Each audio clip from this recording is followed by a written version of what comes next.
Ah, Hell's Paradise. If you know anything about this series, you probably know that it takes place in the Edo era, also known as the Tokugawa period of Japanese history. But I look at that time period on the synopsis and I think, surely we can get more specific than that, right? I mean, that's hundreds of years we're talking about. Are there any clues in the series itself that could point to a narrower range? Well, pretty big clue is that the Shogun appears in Chapter 2 of the manga and Episode 2 of the anime. This is His Excellency, the 11th Sei Taishogun, Tokugawa Nariyoshi. And the Viz Media translators were kind enough to leave a note saying that him being the fictional 11th shogun places the story between 1773 and 1841.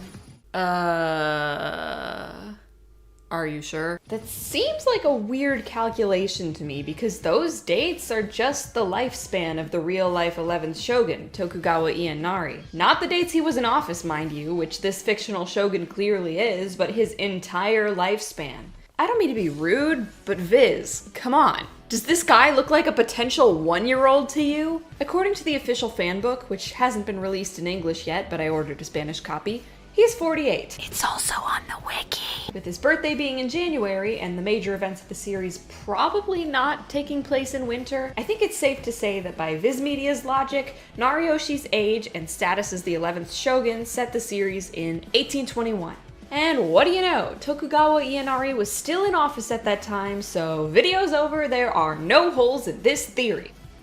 Or are there? Yeah, those who have read the manga all the way through to chapter 127 might already be seeing a glaring Aza Brothers-shaped hole in this little theory. So this is where I have to get into spoilers. Spoiler warning for a large part of how the manga ends. 3, 2, 1, Guifa holding a plate of corn. So the Aza Brothers storyline ends with them leaving Japan, and in the epilogue, which takes place about a year later, they're doing crimes together in British-occupied Hong Kong. Now, I'm no historian, but I'm pretty sure Hong Kong wasn't occupied by the British until 1841, 20 years after the 11th shogun was 48. So if one of these estimates has to be wrong, which is it?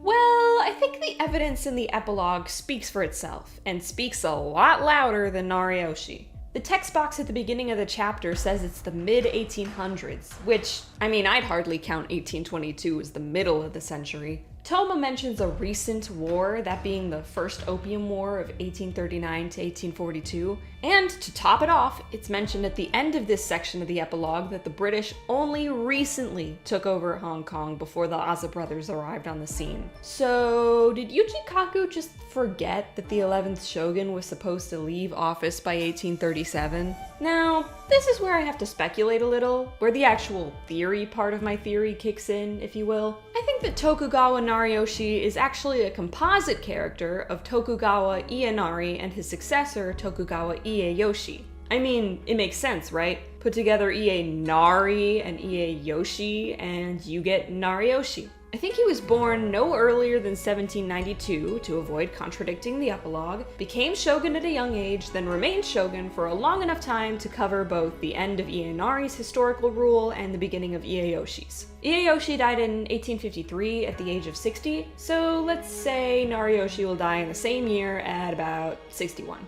Rip Bozo. That leaves us with Hell's Paradise taking place between 1840 and 1853, most likely on the earlier end of that range because of the Opium War and colonization of Hong Kong being described as recent. Also, I checked the translator's notes for volume 13, thank you Buster, and there is zero mention of the fact that the Aza Bros section of the epilogue effectively dates the series at probably 1840. Oops! But hey, that's just a theory. Thanks for watching, subscribe if you're excited for season 2, and let me know in the comments who your fan cast for the voice of Shija is. Mine's Marin Miller. You lack the skill to sense impending danger. How amusing. Anyway, bye!